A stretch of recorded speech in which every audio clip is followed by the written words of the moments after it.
Olá, Motolama na área. Uma das partes boas de ter um canal no YouTube é que se conhece muita gente legal. Uma dessas figuras é o Felipe, da Motogrife, lá de Urubici, Santa Catarina. E ele me achou por intermédio do Rômulo, lá do Museu de Tiradentes. Motogrife é um barzinho super maneiro lá de Urubici, onde, é claro, o tema é moto e rock and roll. Show de bola. Vale a visita. E conversa vai, conversa vem, ele me falou de um tal de João Gonçalves Filho, o conhecido Gal. Mas quem é Gal? De início eu achei que era aquela cantora baiana, chuva de prata que cai sem parar. Mas não. Foi falando no Gal que eu descobri sobre a primeira viagem de moto pela Transamazônica em 1976 com uma Harley Davidson Electra Glide 1200. E pasmem, com pneu de Jeep. Senta, pega a pipoca, que a história é comprida. Motolama começando agora. Minha moto venenosa vai passando lá na roça e as vaquinhas... Olá, sou Arlindão, piloto de rally enduro e nas horas vagas editor do Motolama. Em 1976, o mundo era totalmente diferente de hoje. Isso se explica em parte porque não existia o Motolama ainda. Mas hoje, graças às suas inscrições, o Motolama está firme e forte. Firme sim, forte, médio. Então, para manter as coisas assim, verifique se você está inscrito, aperta com força o botão do like, compartilhe esse vídeo com todo mundo para eles conhecerem a história do Gal e, se possível, dê um valeu demais. No início da década de 70, o Brasil estava passando por um processo que é hoje conhecido como o milagre econômico brasileiro. O país estava passando de agrícola para industrializado. Os investimentos em infraestrutura estavam explodindo a famosa dívida externa brasileira. E com o foco na integração nacional, em 1972 foi inaugurada a rodovia Transamazônica. Ela começava em Cabedelo, na Paraíba, e acabava em Lábrea, no Amazonas. Eram 4.260 quilômetros de ponta a ponta, passando pelo meio da selva amazônica. E juntando a rodovia com a criação da Zona Franca de Manaus em 1967, a região ganhou uma importância que nunca tinha tido antes. Na época, ainda não era moda falar em preservação, nióbio, ONG, isso não existia. E para incentivar a Zona Franca de Manaus, em 1976 proibiram a importação de tudo, inclusive de motos. Coincidência ou não, a Yamaha começou a produzir a RD50 em 1974 e em 76 a Honda começou a fazer a CG, aquela do Pelé. Olha o Pelé aí com o Sojiro Honda na garupa. Resumindo, moto no Brasil era coisa de cabeludo e a região norte e nordeste estava começando a virar celebridade. E é nesse cenário que o João Gonçalves Filho, o Gal, resolveu cruzar essa nova rodovia. Resolveu não. Espera um pouquinho que a gente vai ver mais na frente. Para isso, ele escolheu a moto ideal, uma Harley Davidson Electra Glide 1200, cheia de baú e acessórios. E com um detalhe, ela só podia rodar na época com gasolina azul. A gasolina azul era a gasolina premium da época. Mas afinal, quem é o Gal? O Gal é um catarina que morava em Manaus e era chamado de gaúcho, daí Gal. O cara já tinha sido fuzileiro naval e na sequência virou mecânico de pressurização da Varig, mecânico de avião. E resolveu ir para Manaus aproveitar as oportunidades da Zona Franca. E essa viagem que ele fez foi uma verdadeira aventura. Olha o que ele fala agora. Se você pensar que é impossível, você nunca vai fazer. Então, se eu soubesse que era impossível, eu também não tinha feito. Há 42 anos atrás. Mas vamos falar da sua peripécia. Nessa época, em Manaus, era fácil comprar moto importada. Tanto é que ele comprou essa Harley Davidson Electra Glide 1200, que tinha acabado de ser lançado no Salão de Paris em 75, e ele comprou a moto em 75. Mas com as voltas que a vida dá, ele arrumou uma oportunidade de emprego no Rio Grande do Sul. Mandou a mulher e os filhos de avião e, é claro, foi rodando de Harley. Botou a moto numa balsa que levou de Manaus para Belém, desceu pela Belém-Brasília e foi chegar no Rio Grande do Sul, rodando. Chegando lá, descobriu que a proposta não era tão boa assim e que em Manaus ele ganhava muito mais. Então resolveu voltar. E foi de moto. Isso que é disposição. Mas para variar, voltou pelo litoral, para poder curtir a viagem.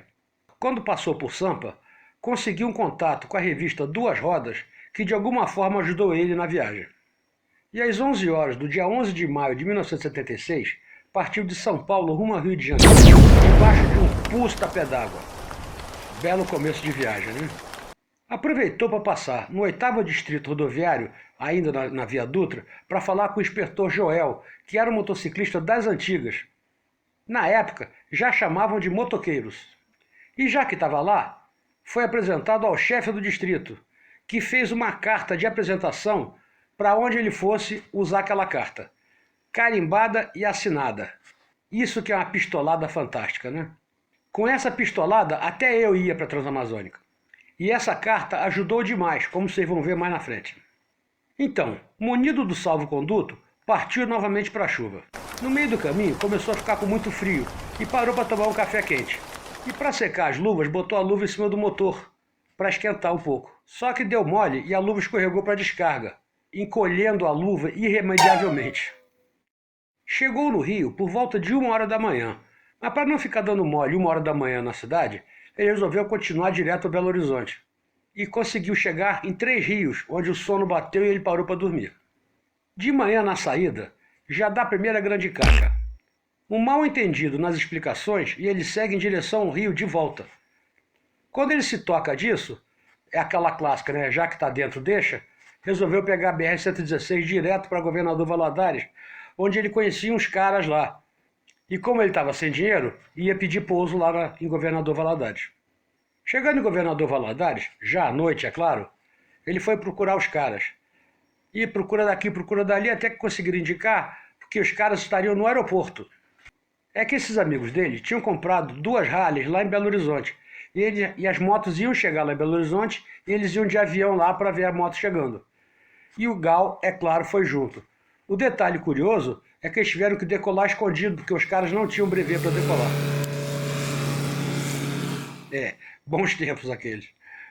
E toca o Gal para Belo Horizonte. Mais 4 dias acrescentados na viagem. Deve ter estragado o cronograma dele, se é que ele tinha um cronograma.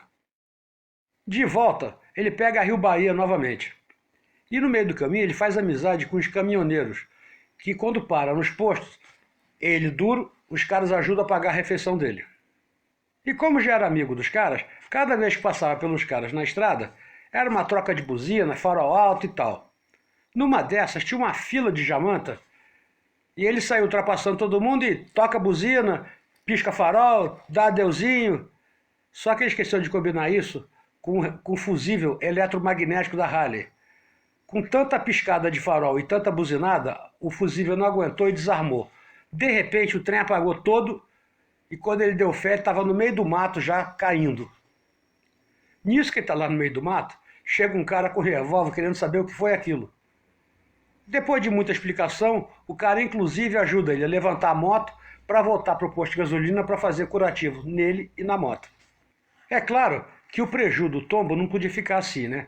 Ele largou um dos faróis de milhas e o pisca do lado esquerdo, lá no meio do mato. Mais uns dias de viagem chega a Salvador, onde a moto faz o maior sucesso. Aí vem aquelas perguntas, né? Quantos HP? Quantos corre? Só 120? Isso é milha, brother. E por aí vai. Na sequência, Aracaju, Maceió, Recife, João Pessoa, Natal. E quando chega em Natal, ele estava doido para conhecer os novos biquínis tipo tanga. E ele chega justamente na Praia do Meio, onde rola o buchincho de Natal. Mas como o buchincho só começa às 10 horas da noite, ele fica lá até às 2 horas da manhã, na esbórnia. Volta pro hotel para dormir porque tinha que acordar cedo para ver os biquínis. Só que os deuses não estavam querendo que ele visse biquíni e desaba a chuva no dia seguinte. Sem solução, estrada de novo. No fim da tarde ele chega em Mossoró com a moto precisando de manutenção. Na oficina, ele tira 2 elos da corrente que já não tinha como esticar mais. Daí sabe como é a oficina em fim de tarde, né? Chega um, chega outro, chega uma cerveja, um tira gosto e a coisa vai crescendo. E é quando ele conhece a tal da rolinha frita, que é uma espécie de pombo menorzinho que tem lá no norte. Depois de arrumar mais 2 companheiros numa Suzuki 250, parte em direção à Fortaleza, porque lá sim ele ia ver o tal do biquíni. Então partiram às 7 horas da manhã rumo ao Ceará. Mas no meio do caminho, a Suzuki abriu o bico e ele continuou sozinho para Fortaleza. E chega lá para 1 da tarde já na praia e fica maravilhado com o tal dos biquínis de barbante, ou barbatanga que eles chamavam na época, que era o biquíni de crochê. E com a Harley toda suja, ele faz um maior sucesso na praia e já arruma um monte de gente a pagar cerveja.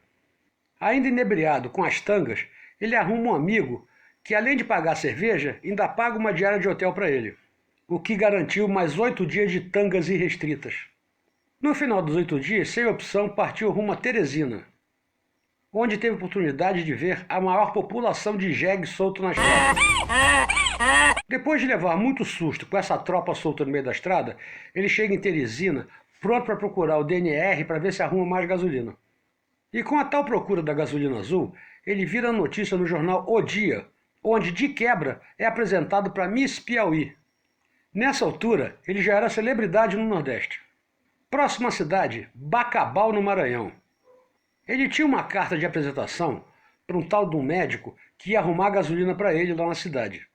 Mas procurou o médico e não achou. Foi pro hotel e dormiu. De manhã, ele acordou com a cidade toda alvoroçada em torno da Harley. Tinha um rapaz que estava tomando conta da moto para ninguém chegar nem perto. Esse rapaz já sabia da necessidade de gasolina. E o garoto vai até uma fazenda a 27 km de distância para arrumar o tal precioso líquido. Depois de um rodízio, onde várias pessoas deram uma voltinha na moto, ele toca para São Luís, no Maranhão, onde chega, para variar, às 2 da manhã. Mas como as ruas são muito estreitas, ele pede para guardar a moto dentro do quartel da PM. O dia seguinte é dia de tentar arrumar uma corrente de 750 Honda, porque a dele já estava no osso, assim como a grana. E como já era celebridade, é convidado pelo pessoal da Honda Motorsport a ficar 4 dias em São Luís. E toca de rodízio de gente andando na moto, e queriam a todo custo arrancar os adesivos da revista Duas Rodas que estavam presos no para-brisa da Harley. Repare que nessa altura da viagem ele já estava aparecendo o Raul Seixas. E mais uma vez, um jornal local dá grande destaque à sua presença na cidade. Depois de 4 dias bebendo serpinha, comendo pata de caranguejo e camarão, resolve tocar direto para Belém, onde, pelo plano original, ia pegar uma balsa de volta para Manaus. Mas às 3h30 da madrugada, chegando numa cidade chamada Castanhal, a 70 km de Belém, a relação dele, coroa e pinhão, vão para o saco de vez, roletando direto. Qualquer subidinha, ela rodava em falso. Depois de uma dormida no posto e uma arrochada forte na corrente, ele consegue tomar rumo de Belém novamente. Mas a 20 km de Belém, a corrente já não correntava mais, obrigando o nosso valente a arrumar uma carona até Belém, tentando chegar na Polícia Rodoviária do Estado. É bom lembrar que a Polícia Rodoviária nessa época usava Harley Davidson, então provavelmente ele ia conseguir arrumar uma corrente e uma coroa. Para isso serviu o cartão que ele ganhou lá em São Paulo. Com tudo resolvido em Belém, Gal já estava pronto para pegar o rumo da balsa para voltar para Manaus. Mas uma declaração infeliz ao jornal O Liberal de Belém quase que obrigou ele a pegar a Transamazônica. Quando perguntado, ele falou para o jornal que a Transamazônica só ia funcionar para os netos dele. Afinal, um primo dele tinha ficado atolado 1 semana com a Kombi na estrada. O jornalista perguntou por que não vai pela Transamazônica. Isso é uma estrada para os nossos netos. Com tudo acertado na balsa, ele foi ao jornal para agradecer a matéria. Foi quando ele foi informado que o pessoal do DNR ficou meio chateado com ele de falar o que ele disse. E sua resposta foi: se pagarem a gasolina, eu ponho a moto na estrada e sou a primeira moto a passar pela Transamazônica. Dali, ele já sai com uma carta de apresentação ao DNR. Lá no DNR, depois de muita conversinha, explicam que não poderiam dar gasolina para eles assim, sem mais nem menos. Mas dariam um cartão do 2º Distrito Rodoviário apresentando e pedindo apoio a todas as residências do DNR. E ainda avisaram todas as residências pelo rádio que ele iria. Para ele, aquilo foi suficiente para encarar o estradão. Voltou para o hotel, fez sua contabilidade. Ele tinha apenas 150 cruzeiros. Lembro que na época o litro da gasolina custava 7 cruzeiros. Para arrumar mais dinheiro, ele foi num amigo dele que tinha guardado a mudança dele quando ele ia para o Rio Grande do Sul. Ele conseguiu amealhar algumas coisas e vendeu, juntando mais 500 cruzeiros para poder juntar a grana para a viagem. Era o capital para viajar. O cara da PRF tinha arrumado para ele mais 20 litros de gasolina. Ainda na porta do hotel, antes de sair, fez um balanço da viagem. Moto com tanque cheio, corrente nova, relação nova, 2 pneus carecas, uma merreca de dinheiro e 15 camisas importadas que ele poderia vender na estrada. Tinha também uma caixa de fósforo e 2 velas. Vela daquela de acender. Ah, sim, e tinha 2 cartas de recomendação do DNR, uma de São Paulo e outra de Belém. Saído de Belém, durante os primeiros 400 quilômetros, vai abastecendo por conta do DNR. Na cidade de Estreito, a estrada começa a entrar na selva e ele abandona a Belém-Brasília, tomando a BR-230, que é a Transamazônica. Logo de cara, ele se empolga em ser a primeira moto a encarar aquela estrada e já toma um tombo para ficar esperto. 130 quilômetros depois, ele chega na primeira balsa. Ainda não tinham construído todas as pontes. E enquanto espera a vez para botar a moto na balsa, ele vai dando uma geral na moto. O piso de pissarra, tipo um rípio com pedrinhas soltas, fez um desgaste prematuro, somente no traseiro. Um borracheiro que ele achou por ali vira o pneu e faz uns remendos esquisitos na câmera. E em troca do serviço, ele dá uma das camisas importadas. Às 11 da manhã do dia seguinte, ele chega em Marabá, onde o prefeito convida a celebridade para visitar a exposição de gado da cidade. E aproveita e dá uma declaração para ele que ele foi a primeira moto a passar por ali. Depois de muita luta para enfiar a Harley de ré numa balsa, ele consegue prosseguir para descobrir que as pontes estavam sem manutenção há muito tempo e que tinha tábuas soltas e não tinha o beiral, e que por sorte ele não caiu de uma delas. Quando chega em Altamira, ele encontra alguns caminhoneiros que tinha conhecido no caminho e acaba viajando em comboio com os caras, que inclusive nas paradas pagam a refeição do Gal. O trecho até Altamira era bom, mas tinha umas valas atravessando a estrada que garantiu uns bons tombos para ele. E na sequência, mais um abastecimento no DNR e um monte de conversa com os caras sobre as dificuldades e mazelas de manter aquela estrada sem verba. Eu acho que isso não mudou muito até os dias de hoje, não. Mas o mais divertido para ele na estrada era tirar a roupa no meio da estrada e tomar banho nos igarapés de água cristalina. E se aparecesse um carro, ele ia ouvir com quilômetros de antecedência. Na selva, o silêncio era quase absoluto. O caminho para Itaituba era cheio de subidas e descidas e cada vale com uma ponte. E eram tantas pontes que ele desistiu de contar lá no número 170. Chegando em Itaituba, ele vai direto no DNR tentar arrumar a gasolina e arrumar um pneu que servisse na moto. Mas a câmara de ar dele estava toda picotada por conta do manchão que o borracheiro tinha colocado lá atrás. A mãe dele foi bastante lembrada nesse dia. E como a câmera tinha um monte de remendo, com certeza ela ia furar de novo. E como é que ele encheu o pneu? Peguei uma vela e fiz um furo na vela no meio com um pino, o cara fez para mim no topo. Eu botava no cilindro da Harley para encher pneu. Aí a Harley velha pegava e virava um compressor e enchia o pneu. E ele já tinha a conta pronta. Com 1 minuto e 20 dava 24 libras de calibragem. No dia seguinte, após abastecer no DNR, toca direto para Jacareacanga. A cidade é um amontoado de casas de palha com um enorme aeroporto no meio e onde, de 10 em 10 minutos, decola um teco-teco rumo ao garimpo de ouro. E com a chegada da moto, todo mundo sai de casa para ver a moto. Nisso ele conhece um comerciante de ouro que comenta nunca ter visto uma moto daquele tamanho. E o Gal prontamente responde: "E eu nunca vi ouro em pó." O cara na hora leva ele para uma casa onde despeja em cima de uma mesa 5 quilos de ouro em pó e falou para esperar um pouquinho que já vai chegar mais 5. O Gal ficou assustado com aquilo e falou: não, tô legal, já vi bastante, obrigado. Continuando na estrada, depois de cruzar a divisa entre Pará e o Amazonas, quase na balsa do rio Sucunduri, ele encontra um caçador com um catitu nas costas. E o cara comenta com ele que ele é maluco de rodar à noite sem uma arma. Papo vai, papo vem, ele dá uma carona para o caçador até um posto de gasolina que tem uma residência do DNR do lado. Lá ele consegue abastecer e trocar óleo e, de quebra, ainda janta caititu assado. E chegando na reta final para o Humaitá, ele cruza a placa, o Humaitá 300 km.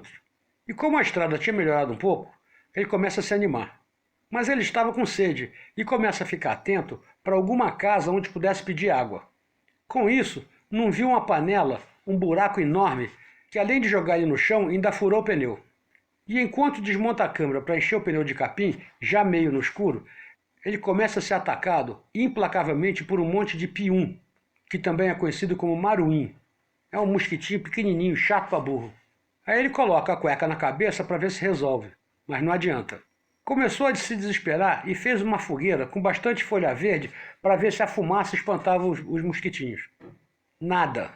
Desesperado, com a ajuda de um pau, ele consegue levantar a moto e colocá-la em pé. Nisso, ele ouve um rugido dentro do mato. Primeiro ele achou que era delírio dele. Depois ele achou que podia ter entrado um bichinho na orelha.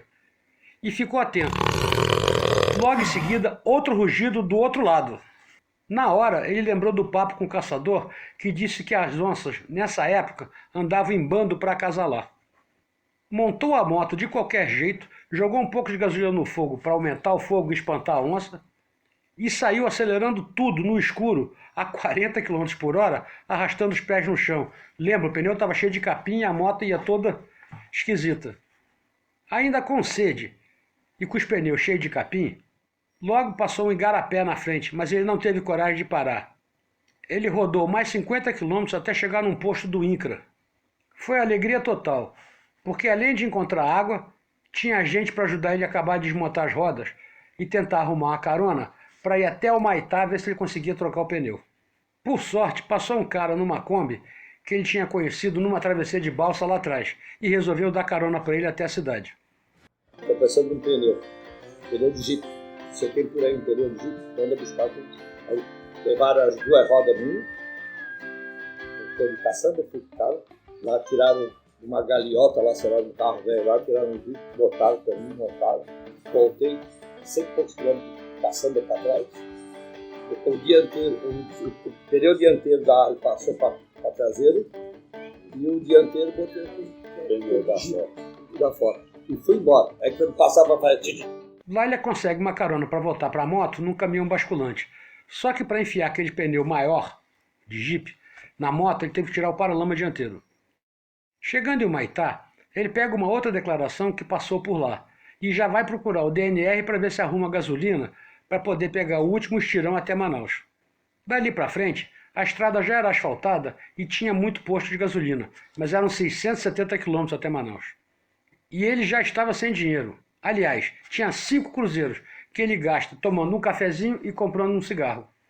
São 670 km de estradão, asfalto, até a balsa, e já eram 4 horas da tarde.